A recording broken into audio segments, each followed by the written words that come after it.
लेकिन मुझे बहुत ही दुख के साथ, बहुत ही अफसोस के साथ कहना पड़ रहा है कि ये सरकार सबसे इनकॉम्पिटेंट सरकार है, ये सरकार सबसे इनकेपेबल सरकार है, ये सरकार सबसे इनएफेक्टिव सरकार है, ये सरकार सबसे इनसेंसिटिव सरकार है, ये सरकार सबसे इनह्यूमन सरकार है और लास्ट में ये सरकार सबसे इनटॉलरेबल सरकार है। और ये इनटॉलरेबल इसलिए है क्योंकि जानबूझ के ये सरकार गलतियां कर रही है।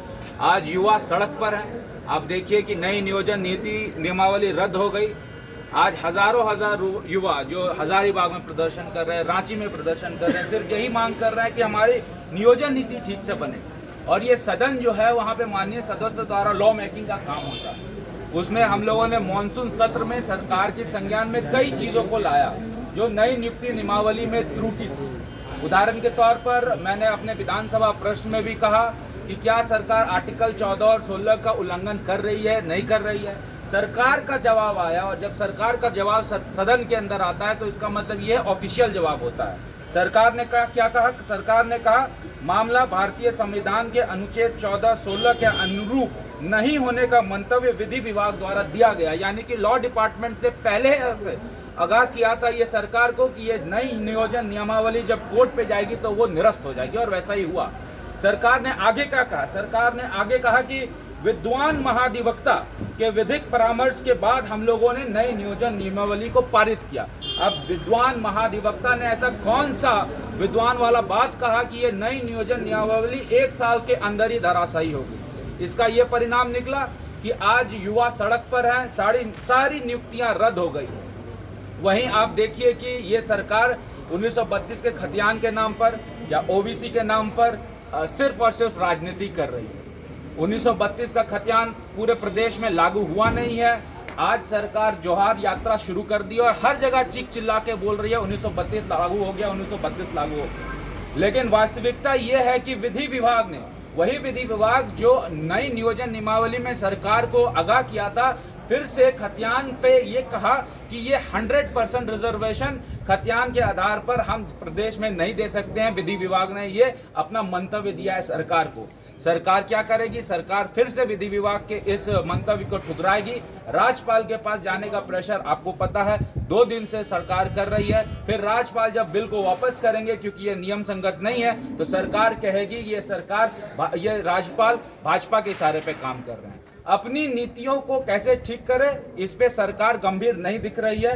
कई राज्यों का बात ये सरकार करती है, तमिलनाडु का बात करती है, कर्नाटका का बात करती है, 9th शेड्यूल का बात करती है, लेकिन वास्तविकता यही है कि जब ओबीसी आरक्षण की बात हो, आज पिछड़ा आयोग का भी हम लोगों के पास प्रतिवेदन प्राप्त हुआ है। पिछड़ा आयोग का प्रतिवेदन क्या कहता है? ये सबसे बड़ा गंभीर मुद्दा है।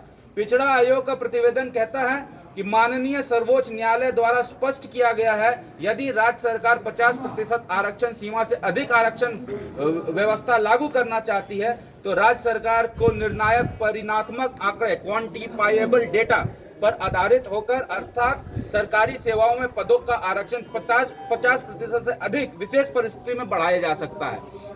अब आप बताइए कि यह सरकार ने स्टडी क्या किया? ये सरकार ने कोई क्वांटिफाइबल डेटा ओबीसी के आरक्षण को लेकर आज तक नहीं किया है। ये पिछड़ा आयोग का रिपोर्ट है और जब तक क्वांटिफाइबल डेटा नहीं होगा, जो कि कर्नाटका के में किया गया था, तब तक ये सरकार मान के चले कि ओबीसी का बिल जो 9th शेड्यूल जा रहा है वो 9th शेड्यूल में इसको शील्ड नहीं मिल पाएगा। इसलिए सरकार झूठ मूठ का प्रोपेगेंडा कर रही है, यहाँ के युवाओं को, ओबीसी समाज को बरगलाने का काम कर रही है। इतना ही नहीं, सरकार ये कह रही है कि हम लोग बाहरी को नौकरी कैसे रोकेंगे, इसको लेकर बिल बना रहे हैं। बाहरी को कैसे हम लोग झारखंड प्रदेश में नौकरियां ना दे, इसको लेकर हम लोग कानून पास कर रहे हैं। अभी आपको याद होगा कि राज्य स्थापना दिवस हुआ था और राज्य स्थापना दिवस में जल संसाधन विभाग द्वारा सहायक अभियंता की बहाली हुई थी। कितने सहायक अभियंता की बहाली हुई थी? 232 सहायक अभियंता की बहाली हुई थी।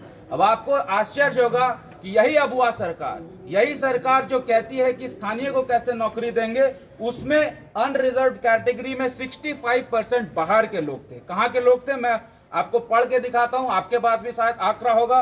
कोई राजस्थान का था, कोई उत्तर प्रदेश का था, कोई मध्य प्रदेश का था, कोई बिहार का था, कोई रोहतास का था। ऐसे कर करके अनरिजर्व कैटेगरी में 65% से ज़्यादा बाहरी लोगों को नौकरी ये सरकार दी गई है। ये मैं एक कॉपी आपके अध्ययन के लिए भी यहाँ पे आपको समर्पित कर रहा हूँ। तो सरकार कहती कुछ और है, करती कुछ और है। इन सब चीज़ को आंकड़ों के आधार पर हम लोग बात कर रहे हैं, कोई हम लोग सुपरफिशियल राजनीतिक भाषण नहीं दे रहे हैं। ये पिछड़ा आयोग का जब प्रतिवेदन आया है तो इसका मतलब सरकार के पास क्वांटिफाइबल डेटा कहाँ है? जल संसाधन विभाग का आंकड़ा आया है तो सरकार किस स्थिति पे बोल रही है कि बाहरी को नौकरी हम लोग देने से रोक रहे हैं? वहीं आप देखिए कि ये सरकार जब रघुवर दास की सरकार थी और हम लोगों ने यहाँ पर जब नौकरियां देने की बात की थी, सरकार कहती थी हाथी उड़ गया, हाथी उड़ गया, हाथी उड़ गया, और तरह तरह की टिप्पणियां करती थी। लेकिन सरकार से फिर जब हम लोग सवाल करते हैं कि क्या सरकार बताएगी कि रांची के मोरहाबादी मैदान में जब आपने नियुक्ति पत्र बांटा था तो उसमें 100% प्राइवेट कंपनी द्वारा नियुक्ति पत्र बांटा गया था, सरकार कहती है स्वीकारात्मक। इसका यह मतलब है सरकार हमारी नीतियों को गलत करती है और खुद वही गलतियां करती है।